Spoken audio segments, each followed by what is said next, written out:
Bonjour à tous, ravi de vous retrouver ici au cœur des Midi-Pyrénées, dans le Lot plus précisément.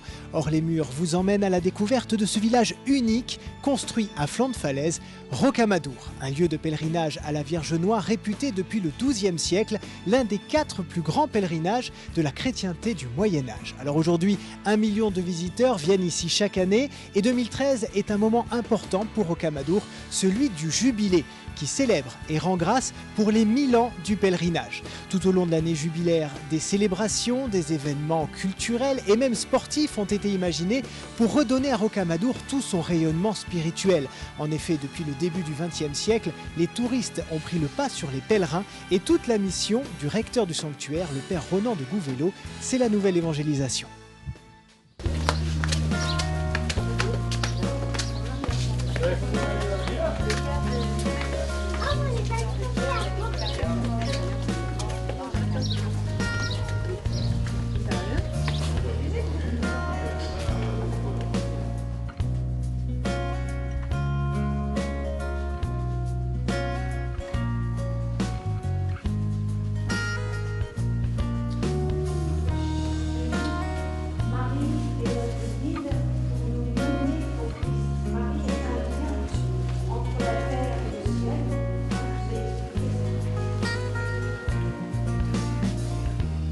Voilà, et prier la Vierge Noire, ça se mérite. Il faut d'abord gravir les 216 marches qui mènent vers le sanctuaire, des marches que certains pèlerins empruntent même à genoux. Quant à nous, nous sommes ici ces 8 et 9 juin particulièrement pour le centenaire de la dédicace de la basilique Saint-Sauveur de Rocamadour, comprenait son élévation au rang de basilique mineure par le pape Pie X. Ce hors-les-murs sera l'occasion de découvrir ou redécouvrir toute la richesse des lieux. Ici, ce jubilé a commencé le 25 mars dernier. On revient sur cet événement avec François-Xavier Mathieu. À Rocamadour, entre ciel et terre, des centaines de pèlerins sont venus rendre grâce pour les miracles accordés par la Vierge Noire. L'ouverture du jubilé a eu lieu le 25 mars dernier. Elle était également l'occasion de demander à Dieu sa miséricorde et de recevoir l'indulgence plénière. On est venu saluer tout le monde, on est venu saluer Notre-Dame aussi, puisque c'est elle qui ici même a dénoué notre histoire, qui mettait un petit peu de temps à opérer. Et donc qui a abouti à notre mariage l'année dernière. Que vive mon âme à te louer. Car rien n'est impossible à Dieu. C'est sur cette phrase de l'évangile de Saint Luc que porte le thème du jubilé. Les pèlerins l'ont médité au travers du chapelet avec ferveur tout au long de la route qui les a menés à la porte du sanctuaire.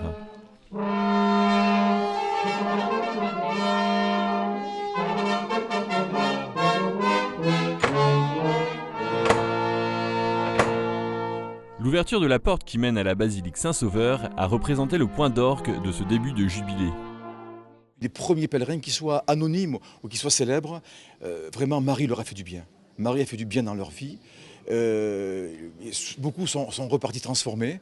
Certains l'ont écrit, d'autres l'ont dit, l'ont exprimé, et depuis 1000 ans. Voilà.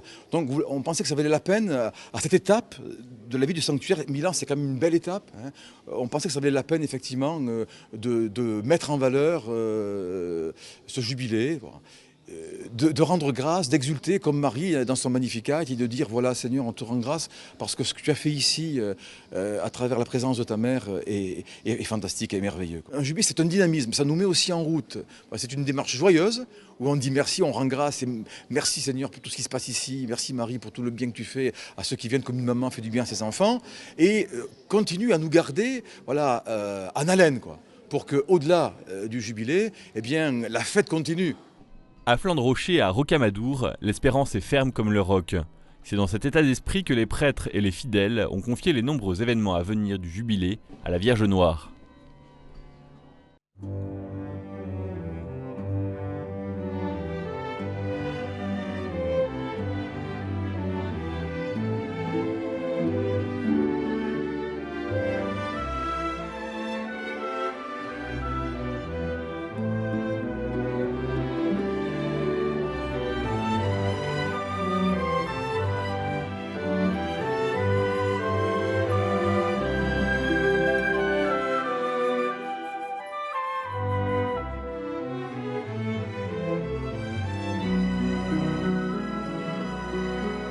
Rocamadour, c'est un village médiéval organisé autour de ce sanctuaire millénaire. Et je vous propose un petit voyage dans le temps à la découverte de ce patrimoine culturel exceptionnel avec Laurence Dupellou. Bonjour. Bonjour. Vous êtes guide au sanctuaire depuis 2006 et vous allez nous amener la découverte de l'histoire de la cité.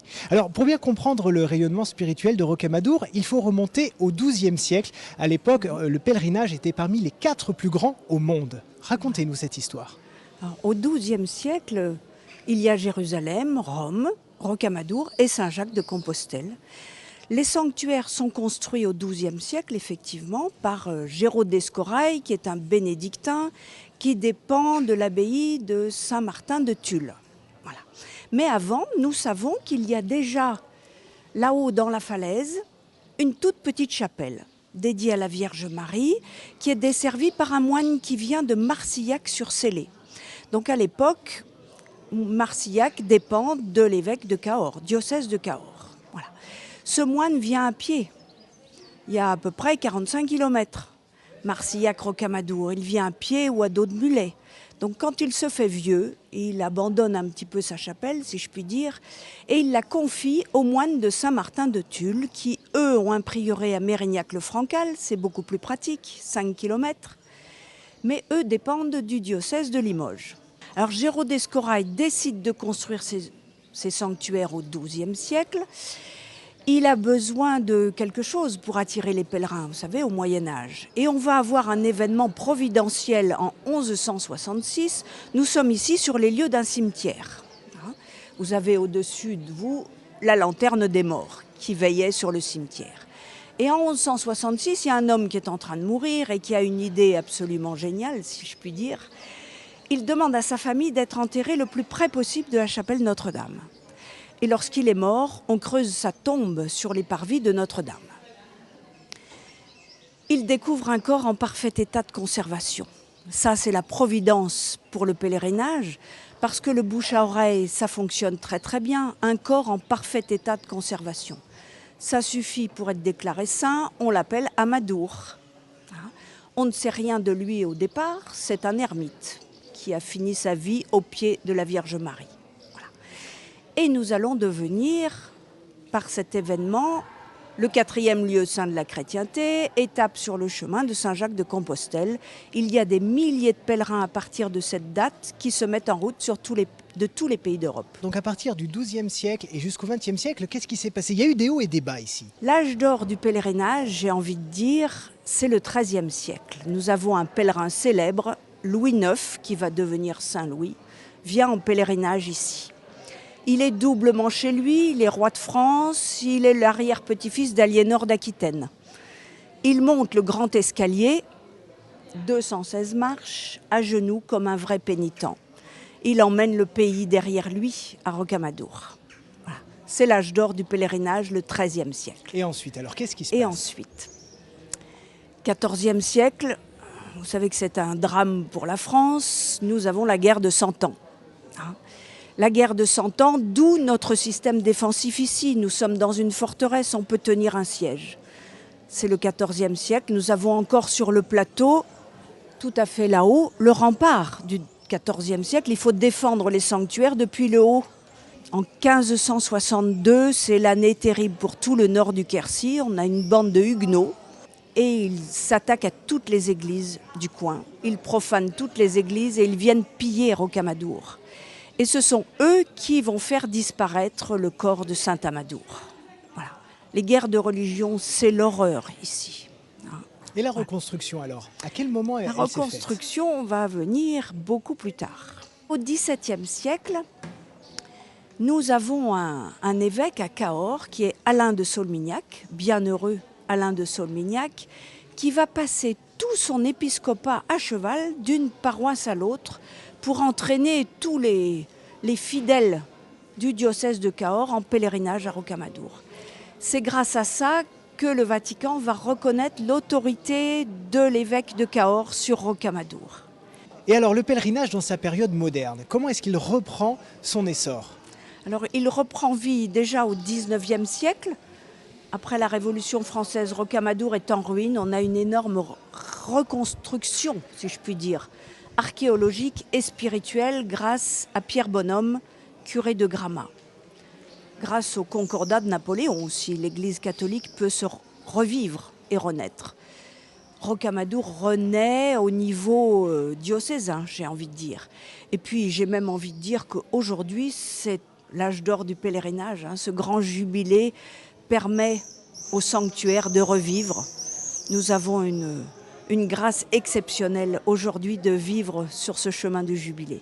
Merci beaucoup Laurence Dupellot pour ce petit préalable historique. On va, je crois, aller découvrir la tombe de Saint Amadour tout de suite. Alors suivons le guide, je vous en prie.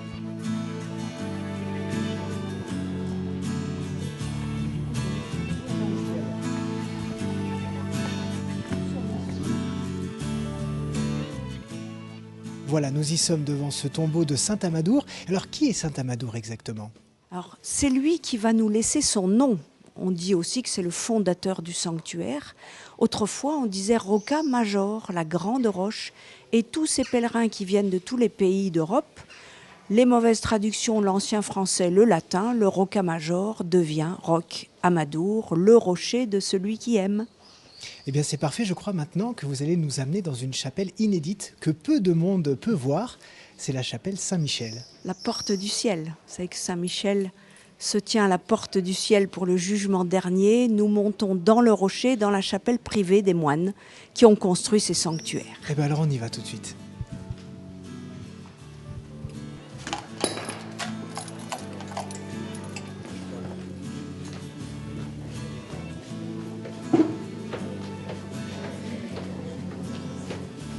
Voilà, on y est dans cette chapelle Saint-Michel. Où est-ce qu'on est très exactement?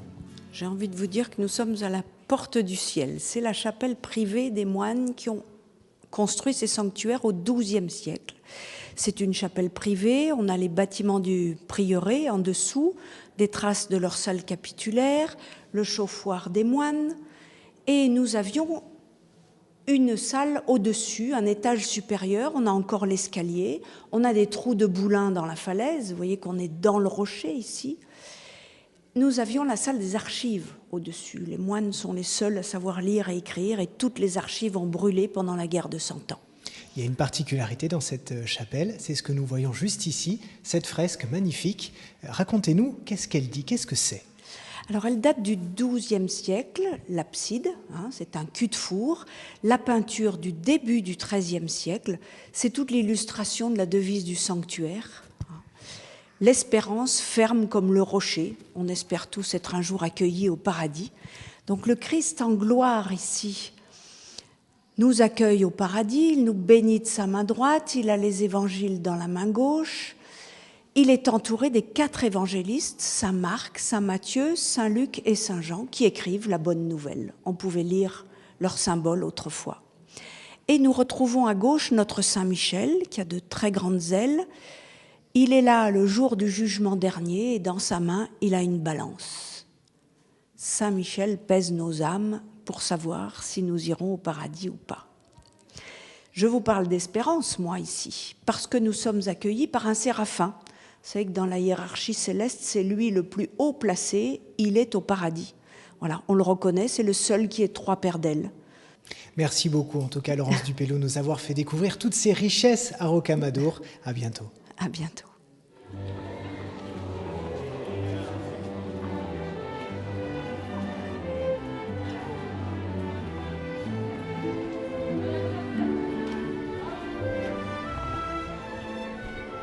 J'étais déjà venu ici à Rocamadour avec un groupe du Renouveau et donc on a expérimenté effectivement les grâces de Rocamadour et on avait envie de revenir ici avec mon épouse.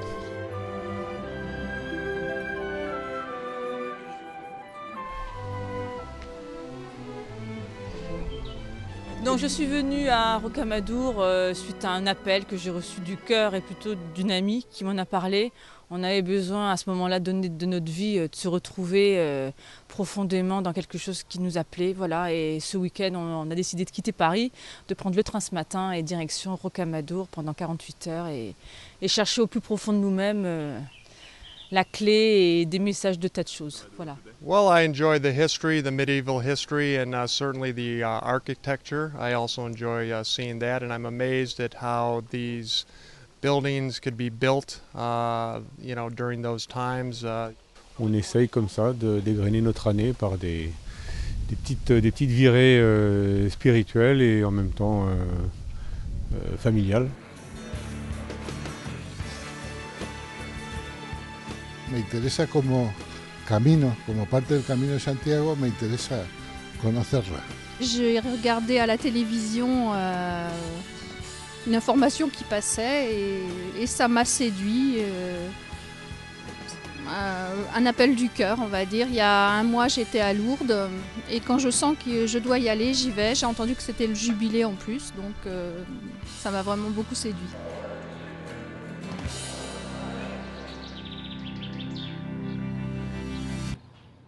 Voilà, on vient de voir et d'entendre ces visiteurs qui ne viennent pas à Rocamadour par hasard, ça c'est une évidence. On le disait en début d'émission, ils sont environ 1 million chaque année à arpenter ces lieux. Et le défi pour le recteur du sanctuaire, c'est de convertir ces touristes en pèlerins. On va lui demander comment il s'y prend au quotidien. Père Ronan de Gouvelot, bonjour. Bonjour. Merci de nous accueillir ici dans les jardins du château de Rocamadour. Vous êtes donc le recteur du sanctuaire depuis 2 ans. Alors on le dit souvent, et même si c'est pas toujours vrai, les églises se vident, mais au moins ici à Rocamadour, vous avez toujours un passage quotidien, régulier. C'est incroyable, c'est-à-dire que les paroissiens viennent tout seuls. Et alors les paroissiens qui n'ont pas du tout l'habitude de mettre nécessairement les pieds dans une église, car on a sur la proportion du million de visiteurs, très peu de pèlerins. Donc très peu viennent avec une dimension de pèlerinage. Mais c'est vrai qu'ils sont habituellement très ouverts à la discussion, à la rencontre. Ils veulent passer des vacances qui leur plaisent. Et donc, c'est toujours sympathique de rencontrer un curé ou une équipe de bénévoles disposés, disponibles, pour faire passer le meilleur moment à Rocamadour, quoi. Alors, c'est quoi votre préoccupation au quotidien ici? C'est la mise en valeur du patrimoine ou c'est la mission? Alors, il y a 3 choses en fait. La première chose, c'est faire de Rocamadour un lieu de prière, où Dieu est adoré et où la Vierge Marie est honorée. Donc ça, c'est ma priorité. Avec une deuxième priorité qui va de pair, c'est premièrement faire de Rocamadour un lieu d'accueil pour tous ces gens qui passent, qui ignorent la plupart, même étant sur ces lieux, que c'est un lieu de pèlerinage. Et puis un lieu d'annonce de la parole de Dieu, d'évangélisation. Et puis ma troisième priorité, c'est de faire de Rocamadour un lieu propre et accueillant, un lieu qu'on aura à transmettre aux générations qui viennent, qui suivent. Et donc on essaie de le rendre le plus beau possible, le restaurer, construire des choses, modifier, voilà. Alors vous le disiez tout à l'heure, tous les touristes qui viennent n'ont pas forcément des raisons spirituelles de venir. Alors comment vous provoquez la rencontre? En fait, la plupart des gens, je dirais quasiment 100%, toute personne qui passe à Rocamadour est émerveillée. Et donc déjà, l'émerveillement, ça ouvre le cœur. Ça ouvre l'intelligence sur le réel. Pourquoi ces bâtiments existent? Pourquoi ont-ils été construits dans un lieu inaccessible? Pourquoi tant de générations se sont sacrifiées? Parce qu'il a fallu plusieurs générations pour construire Rocamadour. Et ils n'ont pas vu le but. Ils l'ont vu que dans leur cœur, que dans leur intention. Mais beaucoup sont morts avant d'avoir vu la fin des bâtiments. Et pourquoi ça existe? Et donc, ils s'arrivent avec une interrogation et un émerveillement. Et ça, c'est la première chose qui me permet en fait, d'apporter une réponse qui est une question de sens. Puis deuxièmement, quand les gens viennent à Rocamadour, comme maintenant de plus en plus, ils ne veulent pas revenir indemnes de leurs vacances. Ils désirent vivre une expérience qui va les marquer, qui va les enrichir. Et là, c'est ce qu'on essaie de leur proposer. Et justement, très concrètement, qu'est-ce que vous mettez en place? Comment la nouvelle évangélisation se vit ici, très concrètement? D'abord, par la beauté de la liturgie et des temps de prière. Vraiment des choses de qualité. La beauté, ce n'est pas de l'esthétisme. Une voiture est esthétique, mais la beauté, c'est la révélation de l'amour. Et la beauté et l'amour marchent de pair, quoi. Donc, ce n'est pas un élément optionnel. Et à Rocamadour, c'est beau parce que c'est un élément structurel. Et donc, on essaie de la mettre en valeur d'abord dans la prière. Avoir des prières qui viennent du cœur et qui sont appuyées par la beauté du chant, la beauté des gestes, des symboles, etc. Donc, d'abord ça. Puis deuxièmement, avoir une équipe de jeunes bénévoles qui viennent, entre guillemets, sacrifier le temps de leurs vacances ou qui prennent sur leurs vacances, s'ils sont jeunes professionnels, pour transmettre cette joie d'avoir la foi. Alors, on parlera des bénévoles un petit peu plus tard, mais il y a quand même d'autres actions, notamment le PLVTT. C'est des événements sportifs, culturels que vous organisez un petit peu tout au long de l'année. Est-ce que vous pouvez nous en parler? Le PLVTT, c'est une aventure extraordinaire qui a commencé il y a 13 ans, et avec 40 jeunes, et qui maintenant a essaimé au moins dans une grosse partie du sud de la France, puisque cette année, il y aura 13 routes du PLVTT. Alors, elle s'adresse à des 11-15 ans, et l'objectif, c'était que les jeunes de 11-15 ans puissent découvrir à travers un pèlerinage VTT, donc une activité qui les intéresse, on peut avoir un réel goût de l'effort et que pour croire en Dieu, faut mouiller la chemise, quoi. Mouiller le maillot. Donc c'est parti. Et on va le découvrir tout de suite en images, ce PLVTT. Chers amis, je vous propose de vous mettre en selle. L'été dernier, l'un de nos journalistes a suivi ces jeunes qui se sont levés de bon matin sur les chemins à bicyclette. On regarde tout de suite ce reportage d'Olivier de Kerenfleck. Vendredi 6 juillet, au petit matin à Gramat, petit bourg dans le département du Lot. Des maillots jaunes, des cyclistes et des encouragements. Nous ne sommes pas au Tour de France, mais au PLVTT de Rocamadour.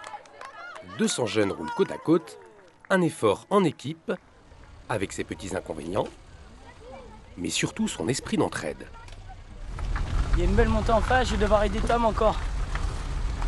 Depuis 5 jours, ces jeunes pèlerins allient vie d'équipe, sport et prière avec un but, rejoindre ensemble le sanctuaire Notre-Dame de Rocamadour. 30 km par jour, entrecoupés de pauses. Qu'est-ce qu'à moi, à quoi ça sert? Mais les moines, c'est les... Ça sert à prier, on l'a dit, mais après... Chaque équipe a une mission quotidienne. La mission du jour, c'est de dessiner une caricature de son équipe sur la route du Pelé. Et la mission du général, c'est de fabriquer un chapelet géant. Le PLVTT existe depuis 11 ans. Aujourd'hui, il rencontre un franc succès. Les jeunes sont obligés de s'inscrire sur une liste d'attente, un public pourtant souvent distant des églises. Pour beaucoup de jeunes qui sont relativement loin de l'église, le PLVTT, ça devient un phare, un repère spirituel dans l'année. Le seul moment, par exemple, où ils se confessent, le seul moment où ils progressent dans la foi et dans la prière. Et donc, ça devient un pilier porteur de leur vie pour la suite. Et ce qui est au cœur de ce que gardent les jeunes, les grâces reçues, c'est la prière du chapelet. On part de tout simple. Le PLVTT a été inventé pour des jeunes qui ne sont pas croyants. On en a tous les ans qui ne sont pas baptisés. Et on les voit, au moins l'objectif c'est qu'ils connaissent le Je vous salue Marie, qu'ils sachent dire leur chapelet. Parce qu'on se dit que c'est ça, c'est la dernière prière qu'on dit dans notre vie. Si au moins ils savent la dire, on n'aura pas perdu notre temps, quoi. Où tu t'en vas sur les routes, là il sera sur les routes. Dieu nous envoie sans attache. Allez, À midi, c'est la pause déjeuner. Le responsable général du PLVTT accueille les participants. Au fond, sous le chêne. Bravo Marie. ouais. Là, à gauche tout de suite. À gauche, l'autre à gauche. Voilà, c'est bon. L'autre à gauche. Le PLVTT est aussi une grâce pour les adultes accompagnateurs. C'est devenu une vraie œuvre d'évangélisation pour la jeunesse et en particulier pour les collégiens, lycéens. Mais on s'aperçoit que maintenant on est dépassé par le Seigneur parce que ça déborde même sur les adultes. Ça commence à devenir terrible encore cette année. Il y a un adulte qui, grâce au PLVTT, a découvert la foi et demande la confirmation. C'est génial, quoi. En milieu d'après-midi, l'objectif du PLVTT est bientôt atteint. Les cloches annoncent l'arrivée des premiers pèlerins au sanctuaire Notre-Dame de Rocamadour.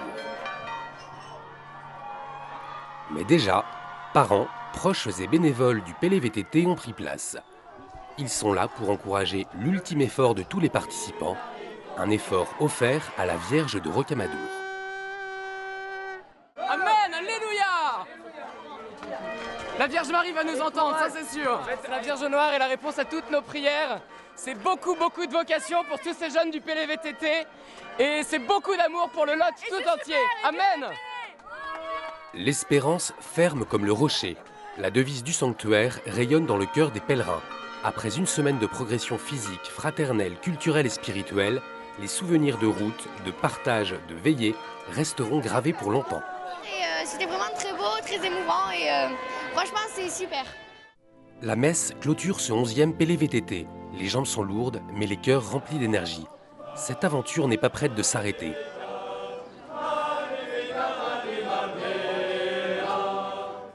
C'est une belle expérience hein, que ce PLVTT. C'est vous qui en avez eu l'idée. Comment ça vous est venu? Comme ça d'un coup, où l'idée était de reconquérir toute une tranche de jeunes qu'on touche très rarement, les 11-15 ans.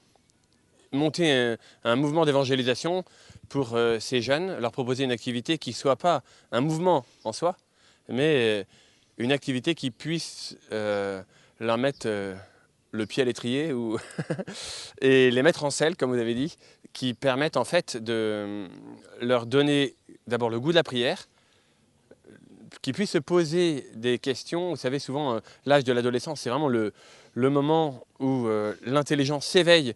Et donc, il y a une sorte de tension qui peut se faire. Je crois, mais en fait, est-ce qu'il est intelligent de croire?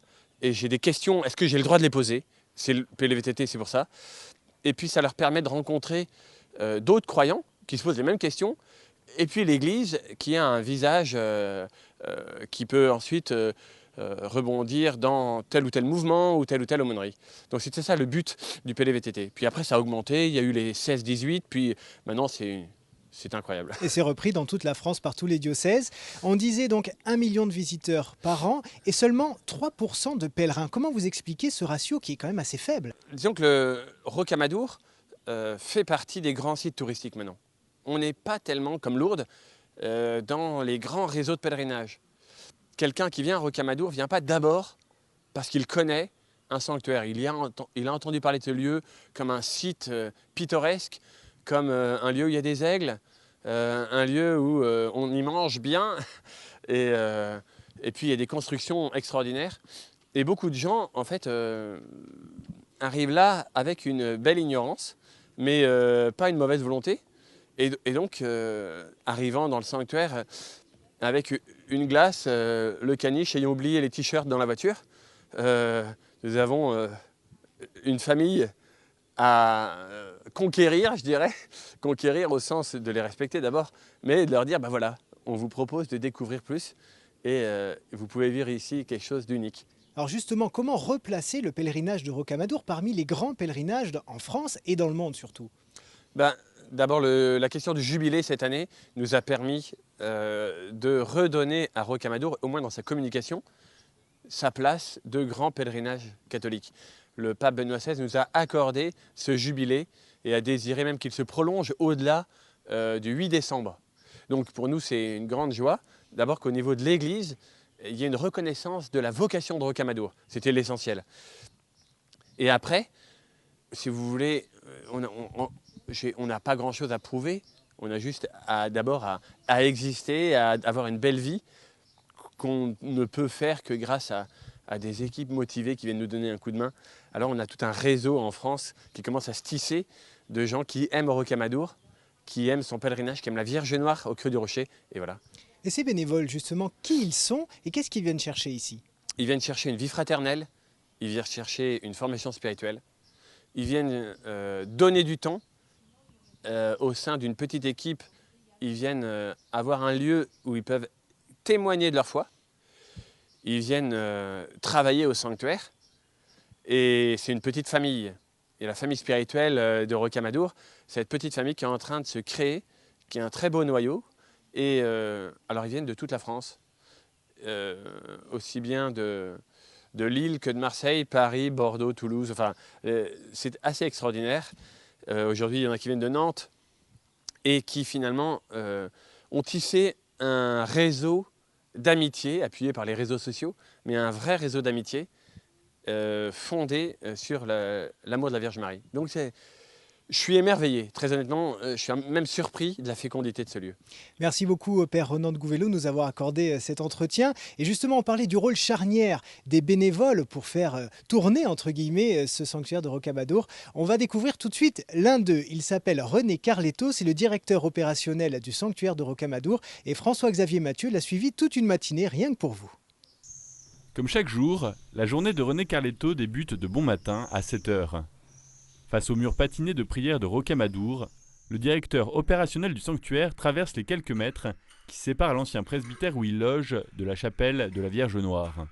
En tant que directeur opérationnel, je travaille pour elle. C'est mon PDG. Donc je viens la rencontrer tous les matins pour qu'elle me mette dans son chemin et pas dans le mien. Après la visite, l'inspection. Le colonel de gendarmerie à la retraite se rend aux 4 coins de Rocamadour pour vérifier que rien n'a été volé. Il prépare également les festivités du jubilé. Bon, j'ai fait le tour, ça va. L'histoire de René avec Rocamadour commence par une rencontre. En 2001, il fait la connaissance du père Ronan de Gouvelot. Il lui demande de devenir aumônier de l'école de gendarmerie qu'il commande. En échange, René décide de lui rendre service à son tour. Il devient bénévole à Rocamadour lorsque le père de Gouvelot est nommé recteur du sanctuaire. Dites, mon chaton, tu sais, Ombeline et son ami qui devait arriver cet après-midi arrivent elles m'ont dit au train de 8h30. Est-ce que tu peux aller chercher? J'y vais. La proximité avec la Vierge Noire, je crois, a accroché sa foi plus solidement. Sa foi est plus présente dans sa vie de tous les jours. Et peut-être aussi que ça lui a appris un peu la tolérance, un peu de patience, un peu de... Je crois que ça lui fait quand même beaucoup de bien. En milieu de matinée, René se rend à la gare pour accueillir une étudiante bénévole le temps d'un week-end. Le directeur opérationnel est envoyé en mission par l'évêque tout au long du jubilé pour coordonner le travail de toutes les bonnes volontés. La formule consacrée, c'est les bénévoles de Rocamadour. Alors, ils sont logés, nourris, blanchis, exploités, mais aimés. Ah voilà, c'est bien, c'est bien. Durant le jubilé, René donne presque tout son temps au sanctuaire, mais il assure que la Vierge Noire lui procure de grandes joies en retour. C'est la rencontre de tous ces jeunes qui viennent, qui donnent, qui sourient, qui acceptent, et puis qui ont la force, comme nos 2 jeunes filles là, d'aller à la rencontre des autres pour faire partager leur foi. En fin de matinée, le directeur opérationnel explique leur mission à 2 jeunes bénévoles. Le bénévole, c'est vraiment quelqu'un qui a pour mission de permettre à un maximum de monde de rencontrer Notre-Dame. Donc, amener les gens à venir sur le parvis pour faire la rencontre de Dieu, de Notre-Dame et de Dieu. Toute la journée, René continuera de coordonner le travail de ses troupes, avec pour unique but de transformer chaque touriste en pèlerin. En cet après-midi du 8 juin, fait plutôt inhabituel, le père de Gouvelot bénit une vingtaine de chiens de Saint-Hubert sur le parvis du sanctuaire. Alors on dit baptiser les chiens. Le terme n'est pas très théologique, mais je vous l'accorde. Je vous l'accorde. Nous allons demander au Seigneur à cette occasion, en bénissant ces chiens, de bénir les équipes que vous formez et puis la mission qu'ils représentent.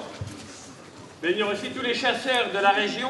C'est un peu une religion dans le coin de la chasse. Et les curés sont très jaloux de voir qu'ils sont concurrencés sur la religion, notamment le dimanche matin. Les jeux de vice-personne en particulier.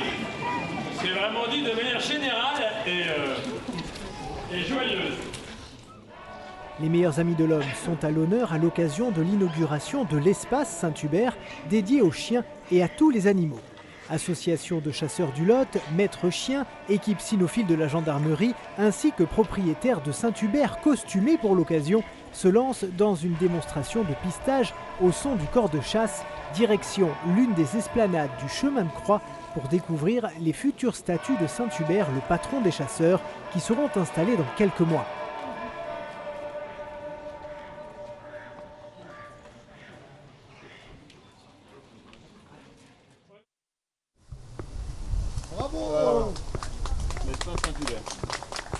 On vous parlait des événements et des célébrations qui sont organisés tout au long de ce jubilé. Et ce soir, le samedi 8 juin, c'est une procession au flambeau qui part de l'Hospitalet de Rocamadour jusqu'au sanctuaire, suivie d'une nuit d'adoration. Je renouvelle à nouveau mon salut fraternel à Monsieur le Cardinal Philippe Barbarin, archevêque de Lyon, qui nous fait la joie de revenir à Rocamadour pour célébrer donc ce qui nous réunit durant ce week-end, à savoir donc l'élévation de l'église Saint-Sauveur au rang de basilique par le pape Saint-Pie X, cela remonte déjà à 100 ans. Faites-nous entrer dans la prière. Au nom du Père et du Fils et du Saint-Esprit. Amen. La paix soit avec vous. Et avec votre esprit. Tu entendras l'esprit d'audace, toi qui aimes la vie. Ô toi qui veux le bonheur, réponds en fidèle ouvrier. Je vous salue Marie, pleine de grâce, le Seigneur est avec vous. Vous êtes bénie entre toutes les femmes, et Jésus, le fruit de vos entrailles, est béni. Sainte Marie, Mère de Dieu, priez pour nous pauvres pécheurs, maintenant et à l'heure de notre mort. Amen. Accomplis ta parole. Seigneur, nous t'ouvrons la porte de notre cœur.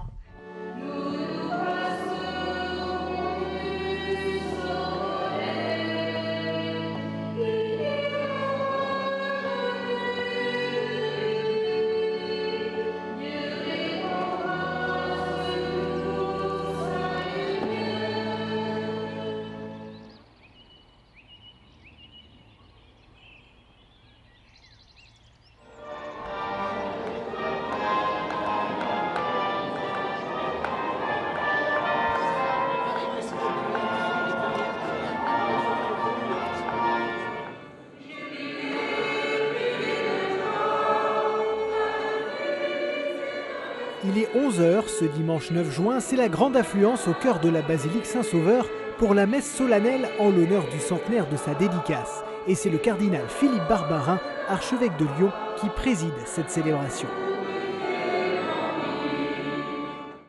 Pourquoi est-ce que la Bible, qui est une parole de vie et une parole de lumière, elle n'est pas davantage lue et fréquentée et connue de l'ensemble des chrétiens, alors qu'il y a un incroyable trésor?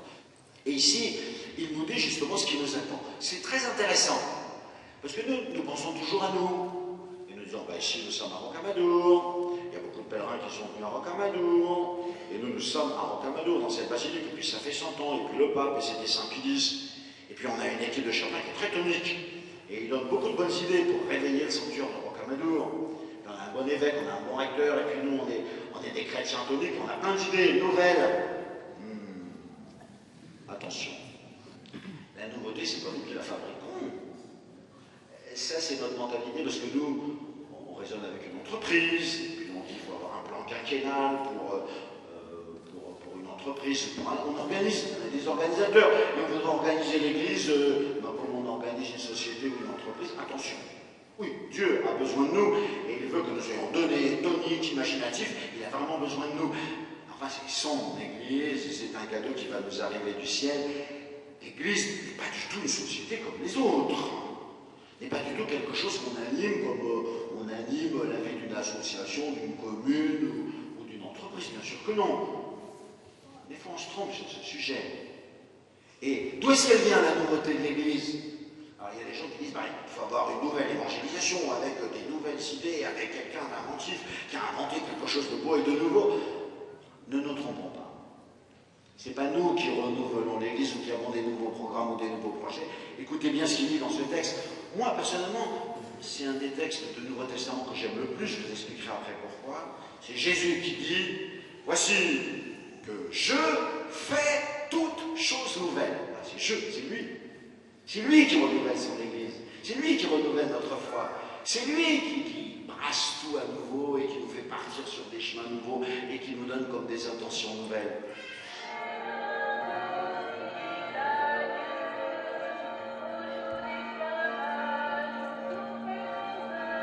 Procession au flambeau, nuit d'adoration et messe présidée par le cardinal Barbarin, l'archevêque de Lyon, en l'honneur du centenaire de la dédicace de la basilique Saint-Sauveur. Aucun doute, le cœur de la foi bat ici à Rocamadour. Et pour mieux appréhender ce qui se vit à l'intérieur de ce sanctuaire, j'ai le plaisir de recevoir Monseigneur Norbert Turini. Bonjour. Bonjour. Vous êtes évêque de Cahors depuis 2004. Est-ce que vous pouvez d'abord nous expliquer où nous sommes très exactement? Nous sommes ici donc dans une des 7 chapelles du sanctuaire, c'est la chapelle Sainte-Anne.